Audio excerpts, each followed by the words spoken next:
Ei, Cascão, por acaso você sabe o que é autoestima? Não, o que é isso? Autoestima é a opinião que você tem de si mesmo. De mim? Isso. Se você se gosta e se valoriza, então você tem uma boa autoestima. Ah, eu me amo. Que bom, mas para isso é necessário conhecer os seus pontos fortes, seus pontos fracos e aceitá-los. Isso ajuda a se valorizar, a se respeitar e ter confiança em si mesmo para realizar conquistas no presente e no futuro. Um dia eu consigo. Mas sabe o que é o melhor de tudo isso? Não. Quem se gosta se cuida e por isso pratica esportes, se alimenta e dorme bem.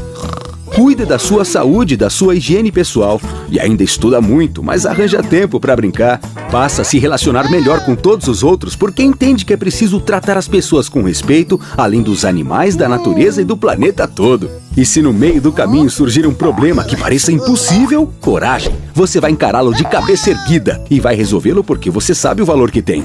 E aí, Cascão, como é que tá a sua autoestima agora? Ela tá lá em cima, assim como eu.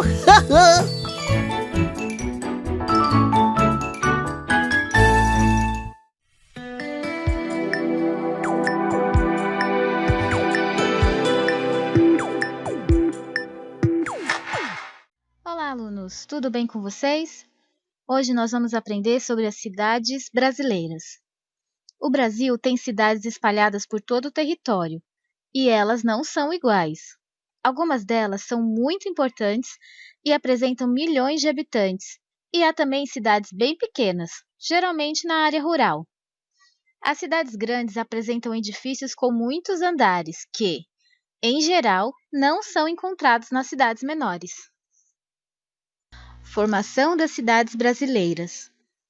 As primeiras cidades brasileiras surgiram no período colonial, com a fundação de vilas e pequenos povoados. Como a ocupação do território pelos portugueses se iniciou pelo litoral, os primeiros povoados e vilas foram fundados ao longo da costa brasileira. Esses locais eram fundamentais para a administração do comércio com a metrópole portuguesa, por causa da exploração e da exportação do pau-brasil e da cana-de-açúcar, e para a proteção do território. Alguns centros urbanos fundados na costa brasileira nas primeiras décadas da colonização hoje correspondem a importantes cidades como Salvador, na Bahia, Vitória, no Espírito Santo, Rio de Janeiro, no Rio de Janeiro, e Santos, em São Paulo.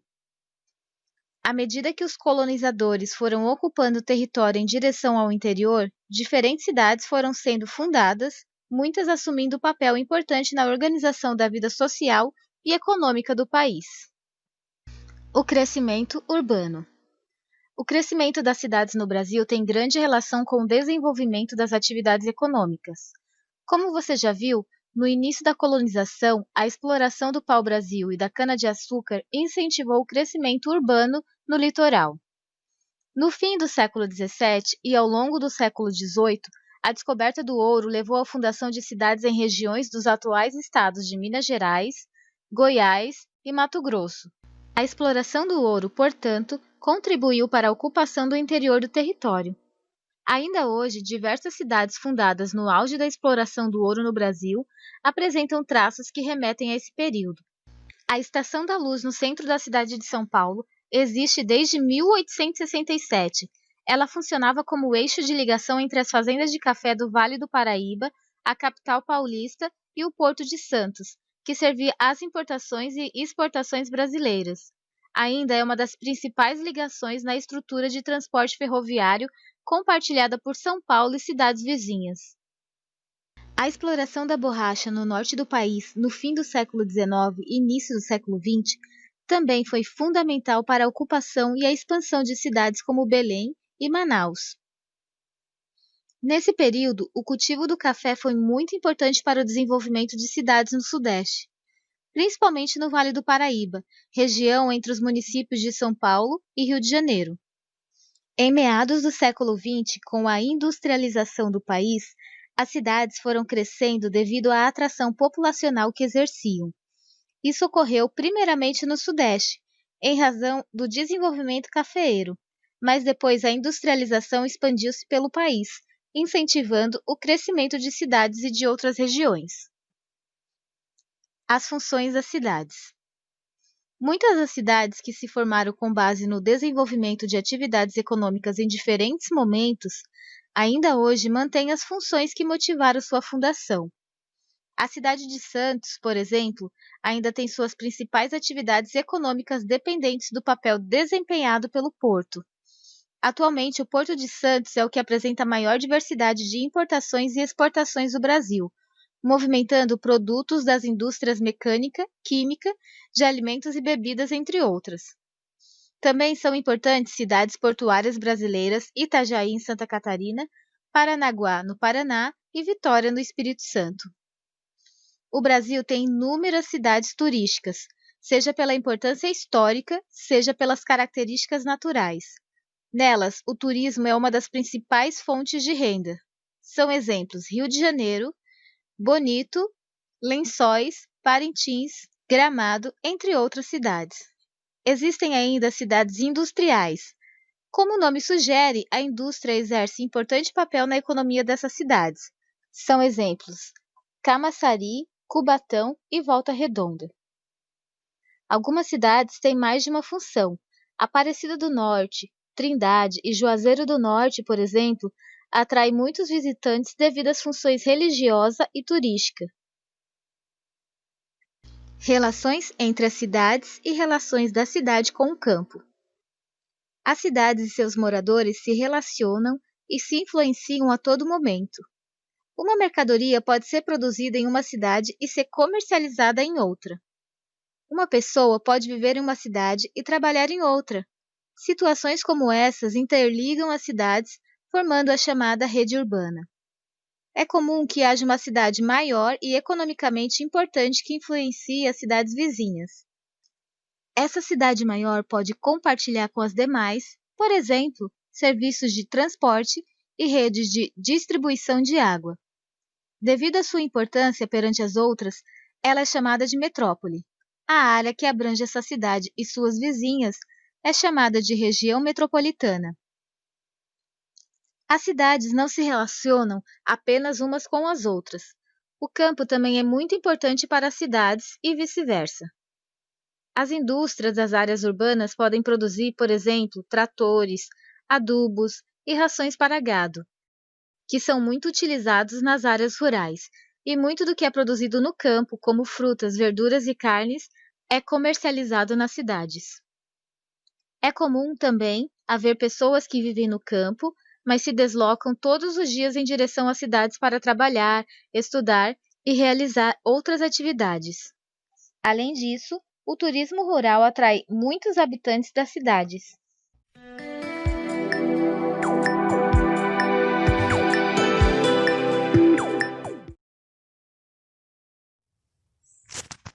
Boa tarde, queridos alunos. Tudo bem com vocês? Vamos para mais uma sequência de atividades referentes ao módulo 6, ok? Semana do 9 a 12 de novembro de 2020. Matemática, quinto ano. Vamos lá, atividade 1.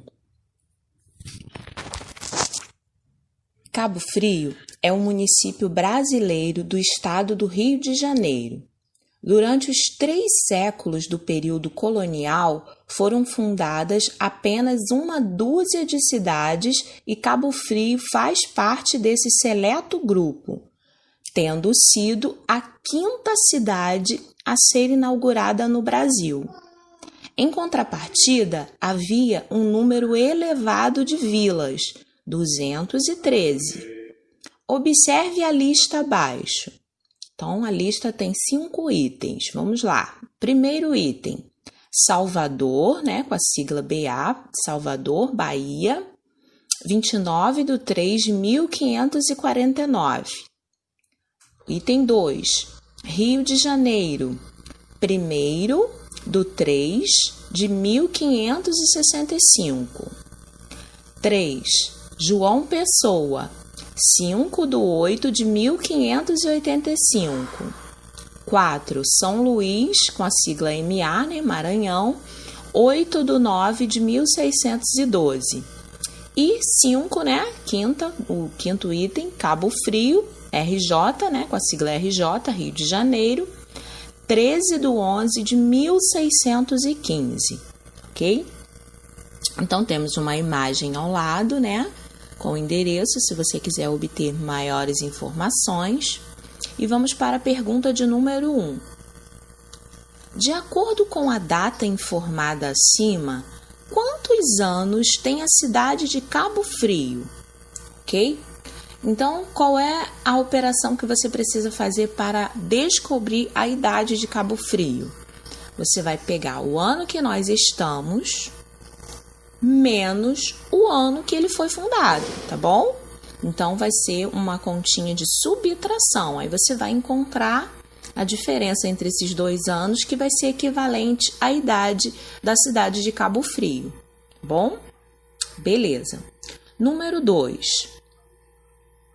Qual foi a primeira cidade fundada? Ok? Então, nesta lista, você vai pegar a primeira cidade fundada. Você vai escrever aí no número 2. Número 3.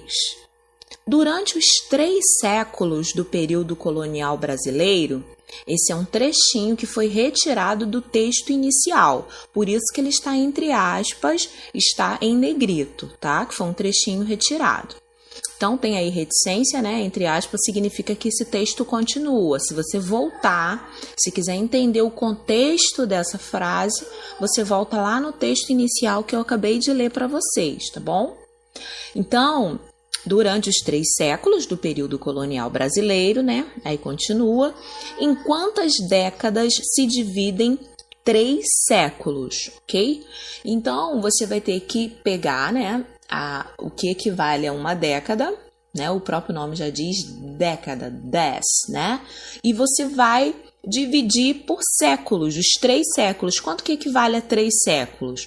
Você fazendo essa divisão dos 3 séculos pelas décadas, você vai obter o resultado de quantas décadas se dividem, tá? Os 3 séculos, tá ok?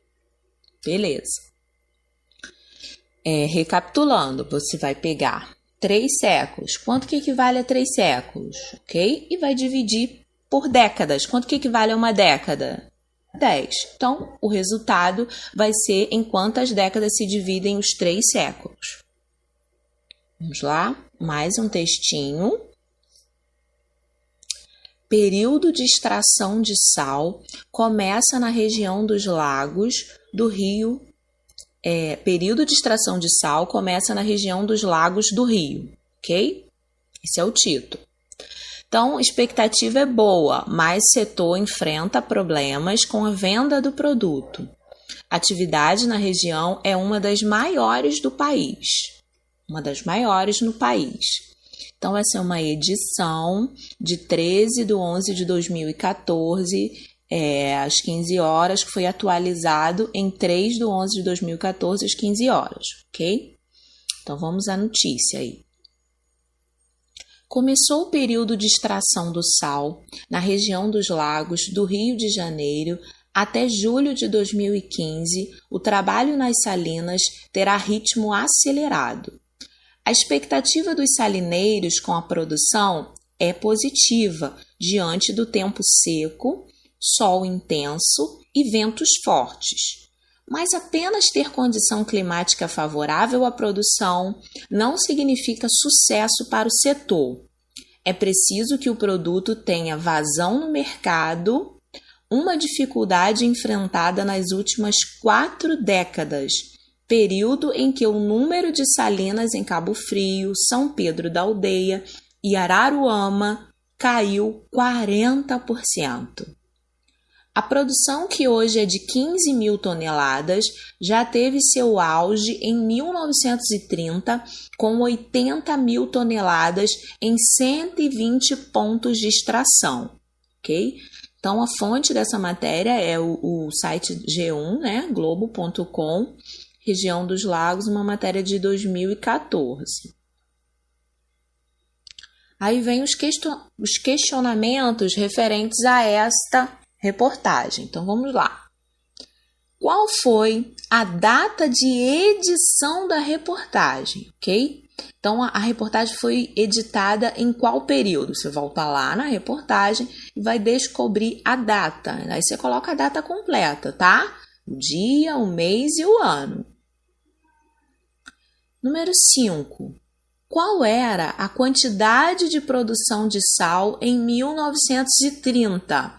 Então, é uma pergunta bem específica. Você só precisa voltar à reportagem, né, ao texto, e retirar do texto o valor, né, a quantidade da produção em 1930. Número 6. Qual a diferença da produção de sal em 1930 para o ano de 2014? Tá, ok? Então, você vai pegar o valor de 1930 e o valor de 2014. E você vai calcular a diferença, ou seja, você vai subtrair, tá bom? O resultado você coloca aqui, na número 6. Continuando aí.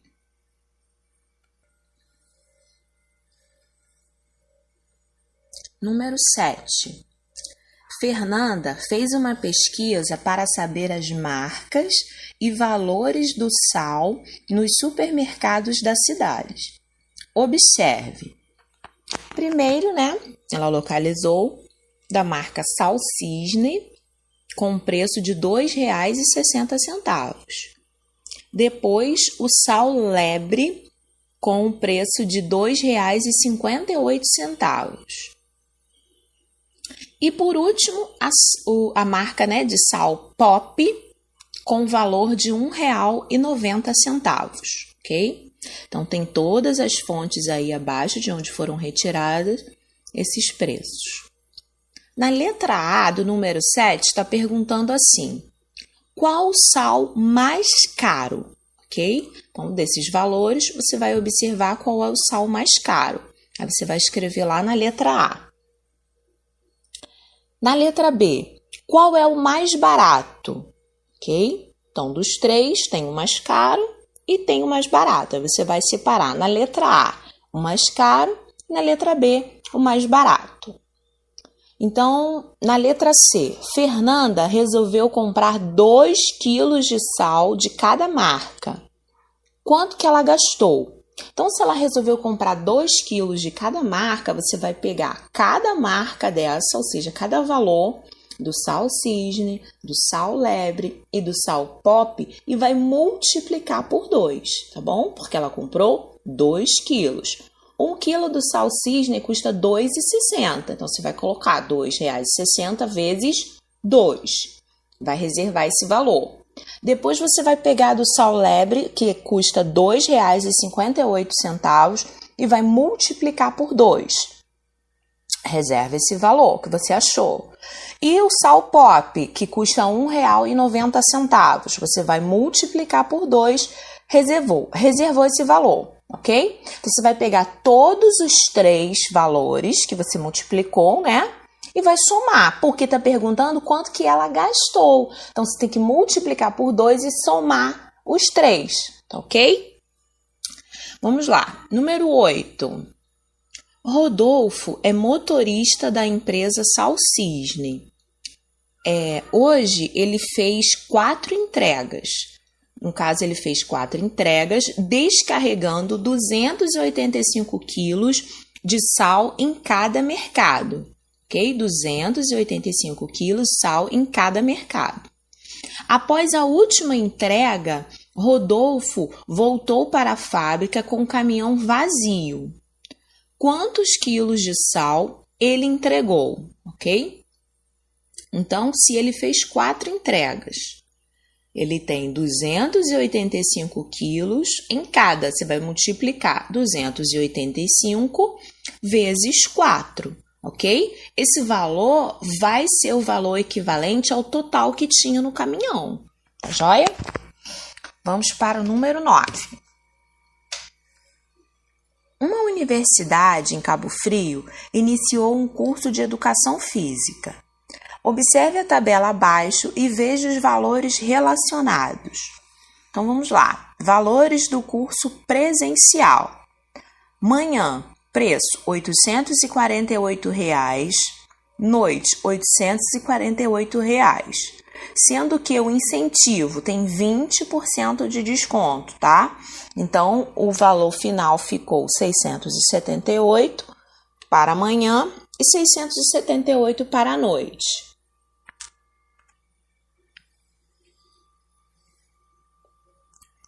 Esses valores equivalem à Universidade da Barra, tá? Agora os valores da cidade de Cabo Frio. Manhã custa R$ 1.000,19 e noite R$ 1.000,116. Com incentivo, né, de 20%, o preço final vai manhã para 815 e para noite 893. Qual é a diferença do preço final da turma da manhã para a turma da noite na cidade de Cabo Frio? Então, para calcular a diferença, você vai pegar o valor que é mais caro, né, no caso a noite, ok? E vai subtrair pela manhã, ok? Então, vai ser 1.116 menos 1.019, tá bom? B. O curso na Barra é mais caro ou mais barato que em Cabo Frio? Aí você vai olhar, qual que é mais caro, em Cabo Frio ou na Barra? Aí você vai colocar, eu acho não, você tem que ver o valor que equivale a maior, R$ 848 é menor ou maior que 1.019 e 1.116, tá? Então, você vai ver qual é o valor, então você vai dizer se ele é mais caro ou se é mais barato. Letra C. Fernando ganhou uma bolsa de 50% do preço inicial, tá? Preço inicial, ele ganhou 50%. Ele vai cursar à noite na unidade de Cabo Frio. Quanto irá pagar? Então, significa 50%, significa metade, né? Que ele ganhou um desconto na metade do valor inicial. Então, em Cabo Frio, ele vai estudar à noite. Então, a noite é 1.116. Você vai calcular 50% de 1.116, ou seja, metade. Você tem vários caminhos que você pode fazer, mas eu sugiro que você calcule a metade dividindo por 2, que aí vai ser mais fácil e mais rápido para você descobrir o valor, tá bom? Então, você vai colocar lá 1.116 dividido por 2, que equivale a metade, 50%, tá bom? Aí o valor você coloca aqui, na letra C, tá? Vamos lá. Letra D. Thaís quer fazer o curso de manhã na unidade de Cabo Frio. Então, se Thaís quer fazer o curso de manhã na unidade de Cabo Frio, o preço inicial é 1.019, tá? Sua mãe ajudará a pagar a metade do curso. Quanto cada uma pagará? Então, Thaís vai fazer o curso na unidade de Cabo Frio de manhã. O preço inicial é 1.019, tá? E o preço final é 815. Então, vamos calcular que ela vai fazer com o preço final, 815. Então, você vai dividir 815 por 2 para saber quanto cada uma pagará, tá? Que a mãe vai pagar metade e ela vai pagar a outra metade, já do preço final, tá bom? Então, vamos lá. Número 10. O percurso total da maratona é de aproximadamente 42.500 metros. Um atleta representante de Cabo Frio já correu em uma maratona 32.110 metros. Quantos metros ainda faltam para ele completar a corrida? Ok? Então, vamos lá. O percurso total é 42.500. Você vai colocar lá o total, 42.500. Se ele já percorreu, ou seja, vamos retirar 32.110 metros, tá bom? Então, o valor que você vai obter aí, né? Vamos retirar, nós vamos subtrair. O valor que você vai conseguir significa quantos faltam para ele completar, tá bom? Então, essa é uma continha de subtração. Você vai colocar a maratona aproximadamente, né? Total, 42.500, menos 32.110 metros, ok? Então, vamos lá. Vamos continuar, módulo 6, atividade 2. A professora anotou 2 operações na lousa e solicitou que imaginássemos uma situação-problema com as mesmas. Vamos analisar as operações que ela escreveu, ok? Vamos lá. 150 com mais 30, igual a 180. 180 dividido por 3, igual a 60, ok? Quais operações foram propostas pela professora para criar a situação-problema? Então, vamos lá. A. Ela criou uma operação de adição e multiplicação? B. Adição e divisão? C. Adição e subtração? Ou D. Multiplicação e divisão? Então, você vai olhar, né, essas operações que estão nesse quadro, né, nesse balãozinho aí do pensamento, e você vai identificar 150 mais 30 igual a 60. Que operação é essa? Você vai descobrir lá nas opções. Depois, 180 dividido por 3 igual a 60. Qual o nome dessa operação? Você vai marcar a sequência correta, se é A, B, C ou D. Tá ok? Beleza. Número 2. No sábado, meu avô e meus 2 tios haviam tirado 550 litros de leite. Sabendo que tio Paulo tirou 126 litros e tio Marcos tirou o dobro da quantidade de litros tirados por tio Paulo, quantos litros de leite tirou meu avô? Ok? Olha só.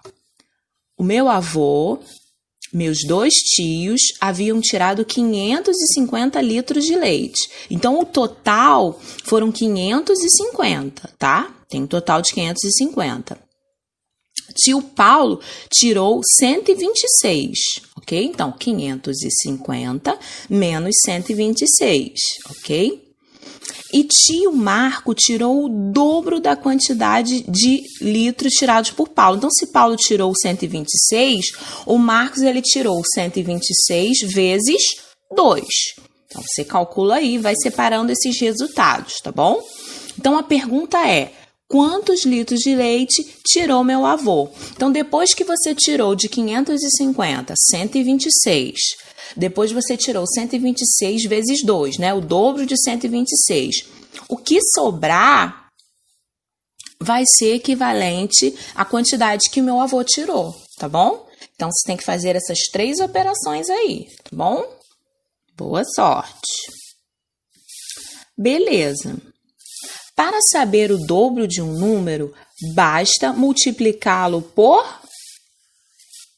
Para se calcular o dobro. Lembra que a gente já trabalhou números multiplicativos? Então, para calcular o dobro, você precisa multiplicar por quanto? Letra A, por 2. Letra B, por 3. Letra C, por 4. Ou letra D, por 5. Tá bom? Número 3. Tio Paulo retirou 126 litros de leite e tio Marcos tirou o dobro. No caso, quantos litros de leite o tio Marcos tirou? Então, para você calcular o dobro, você vai precisar colocar 126 vezes o dobro. Como que é o dobro? É vezes. Aí você vai armar a continha e vai procurar o resultado nessas alternativas. Vamos lá. Letra A, 254. Letra B, 256. Letra C, 252. Ou letra D, 258. Ok? Aí você marca o resultado que você encontrou depois de multiplicar 126 pelo dobro, tá? Número 4. Supondo que tio Marcos tirou somente a metade, vou supor que o tio Marcos tirou somente a metade de litros de leite que tio Paulo. Vamos lá. Para calcular a metade de um número, para você calcular a metade, você tem que fazer o quê? Multiplicá-lo por 3, dividi-lo por 3, multiplicá-lo por 2 ou dividi-lo por 2. Então, para calcular a metade, nós vamos fazer o quê? A, multiplicar por 3. B, dividi-lo por 3. C, multiplicá-lo por 2. Ou letra D, dividi-lo por 2. Ok? Aí você marca apenas uma. Número 5. Meu avô retirou quantos litros de leite? Ok? Então, vamos lá. Lá no número 2, é aquele mesmo processo que nós vamos fazer. O resultado que nós vamos obter lá no número 2 inicial que eu expliquei para vocês, você vai marcar aqui no número 5, tá? Beleza. Número 6. Se todo o leite retirado for distribuído em recipientes de 5 litros, quantos recipientes serão necessários?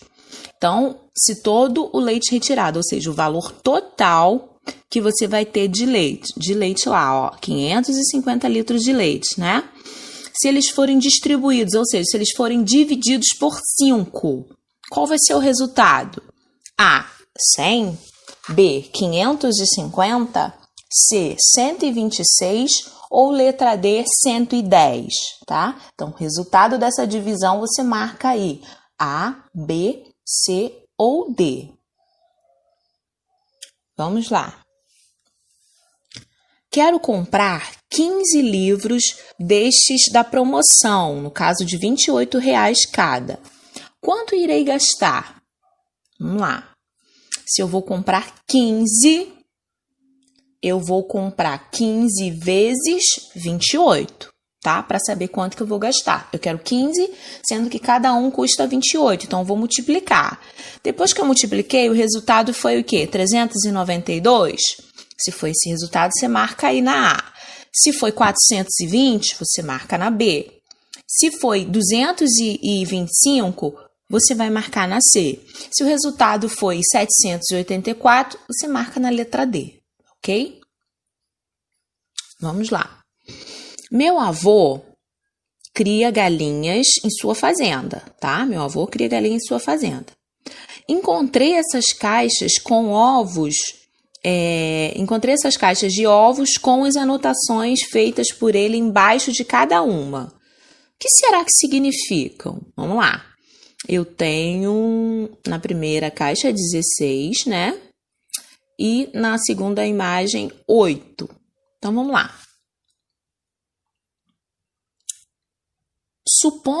Número 8. Supondo que vovô tenha 16 bandejas que caibam apenas 6 ovos. Quantos ovos ele precisa para preencher todas as bandejas? Ok? Então, ele vai ter 16 bandejas que vão caber 6 ovos. Então, você vai lá e vai multiplicar 16 vezes 6. O resultado você vai encontrar. Letra A, 96. Letra B, 94. Letra C, 96. E letra D, 98. Ok? Vamos ver. Número 9. Se vovô tiver 8 bandejas que caibam 12 ovos, qual será o total de ovos que ele terá para preencher todas as bandejas? Então, serão 8 bandejas vezes 12. Então, 8 vezes 12, você vai encontrar ali. Letra A, 98. B, 96. C, 94. Ou letra D, 92. Depois de multiplicar, você encontra o resultado nessas alternativas e é só marcar, tá bom? Vamos lá. Número 10. Na Semana das Crianças, a professora de Laura distribuirá 4 bombons para cada aluno da turma. No caso, 4 bombons para cada aluno da turma. No caso, são 25 alunos. Quantos bombons ela terá que comprar? Então, se ela quer dar 4 bombons para cada aluno, ela vai multiplicar 4 vezes 25, tá? Aí você vai encontrar o resultado aqui. Na letra A, 120. Na letra B, 125. Na letra C, 110. Ou na letra D, 100. Aí você marca apenas uma. Vamos lá, continuando aí. Minha professora trouxe 92 bombons e também irá distribuir 4 para cada aluno. Quantos alunos tem na minha turma? Será que também são 25? Vamos lá. Minha professora trouxe 92 bombons, ok? E também irá distribuir 4. 92 por 4. Vamos lá. Número 11. Calcule o número de alunos da turma da menina acima e marque a opção correta. Então, vamos lá. Você vai pegar lá os 92 dividido por 4. O resultado você vai marcar aqui, tá? A, 25. B, 23. C, 24. Ou na letra D, 26. Número 12. Marina irá organizar seus livros. Ela possui 228 livros e precisa distribuir igualmente em 12 prateleiras. Então, são 228 livros distribuídos, ou seja, divididos por 12, tá? Então, o resultado, você vai marcar aí, acha aí, ó. Será que vai dar 15? 228 dividido por 12? Aí você marca. Letra B, 17. Letra C, 19. Letra D, 18. Tá bom?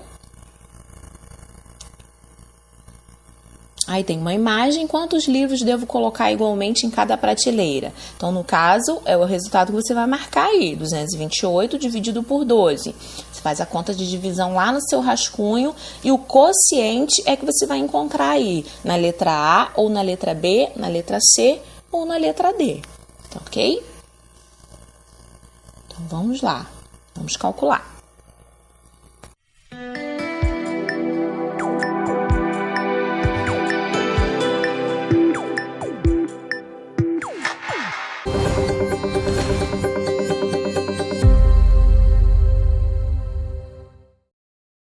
Olá, pessoal! Hoje nós vamos aprender sobre porcentagem. Estão preparados? Então, vamos lá! Porcentagem envolve diversas situações com que nos deparamos frequentemente em nosso cotidiano. Por exemplo, em indicadores econômicos, resultados de pesquisas ou promoções. O símbolo porcento indica quantas partes foram tomadas de um todo de 100 partes. Por exemplo, como representamos essa figura em frações? Temos 32 partes coloridas em um todo de 100. Então, a representação dessa fração é de 32 centésimos. Isso significa dizer que temos 32 de 100, ou seja, 32%. Já aprendemos que toda fração é uma divisão. Então, se eu dividir 32 por 100, vai dar 32 centésimos. Essa figura pode ser representada de 3 formas diferentes. Em fração, 32 centésimos, em porcentagem, 32%, e em números decimais, 32 centésimos. Resumindo, a porcentagem é uma fração que está sempre dividida em 100 partes. Vamos aprender a transformar os números? Como transformar essas porcentagens em números decimais? Vamos pegar esse exemplo. 23% é o mesmo que eu pegar 23 e dividir por 100. Como 23 não dá para dividir por 100, acrescentamos o número 0 no dividendo e um 0 e uma vírgula no quociente.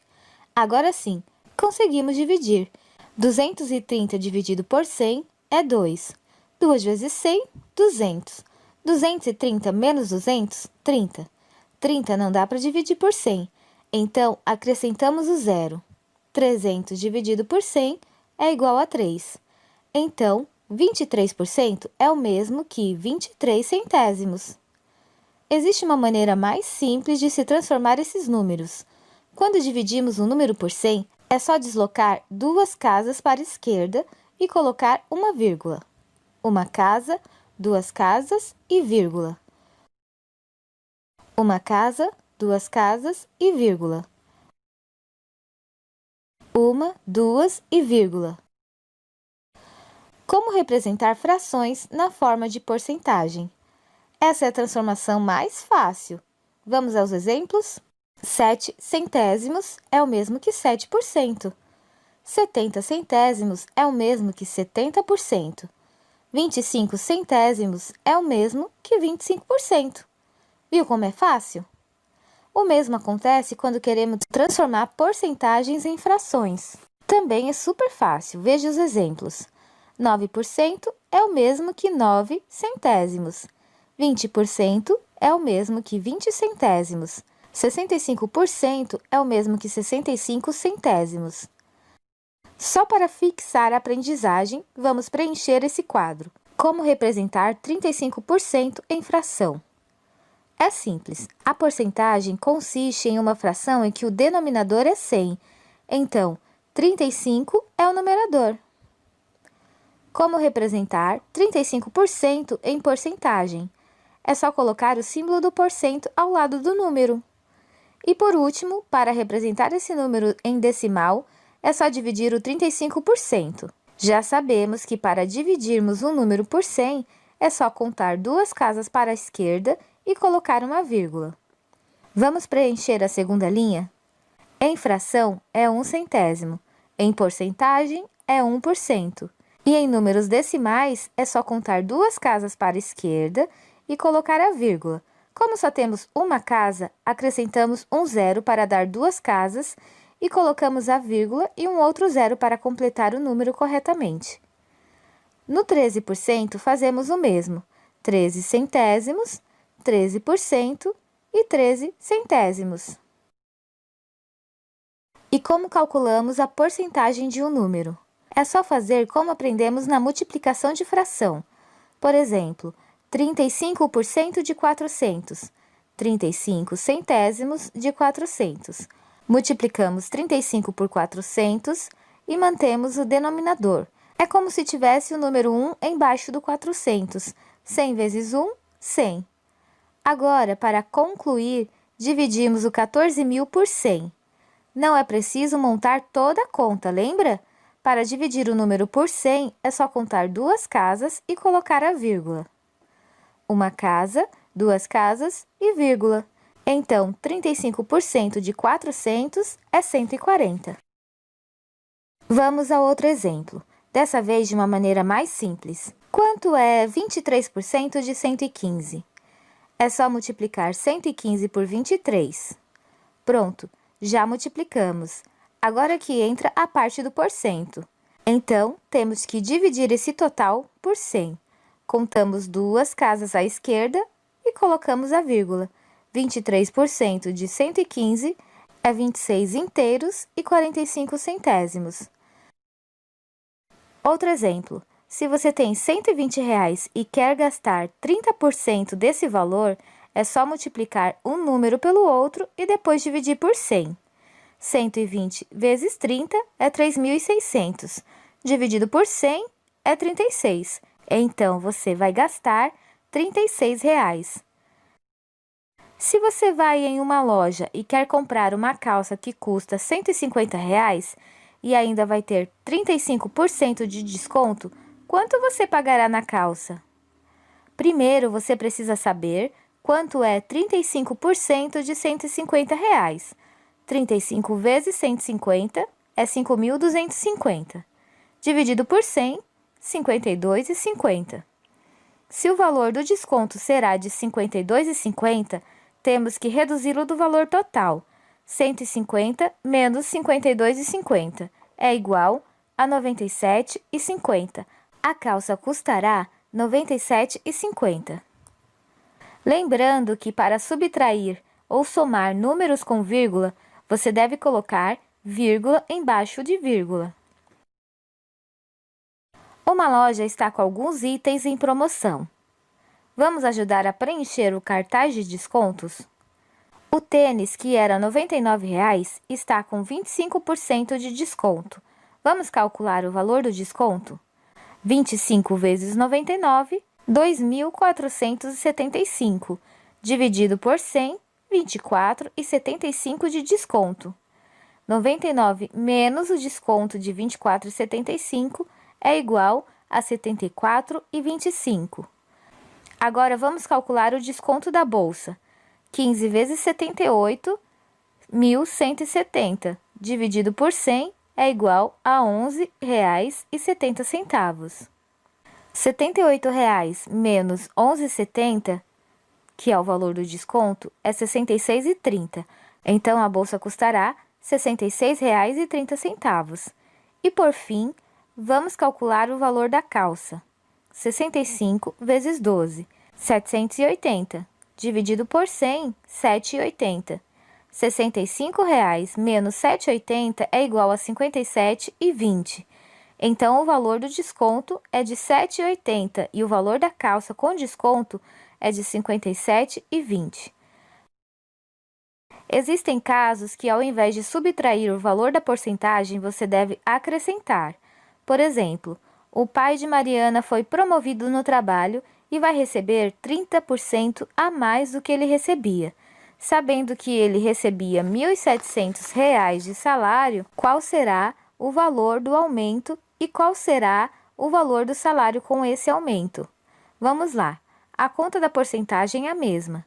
1.700 vezes 30% é 51.000. Calma, gente, ele não vai receber 51.000 de salário. Ainda temos que dividir esse número por 100. 51.000 dividido por 100 é 510. Então, se o valor do aumento será de 510, o valor do salário dele, com o aumento, será de 2.210. E por hoje é só, pessoal.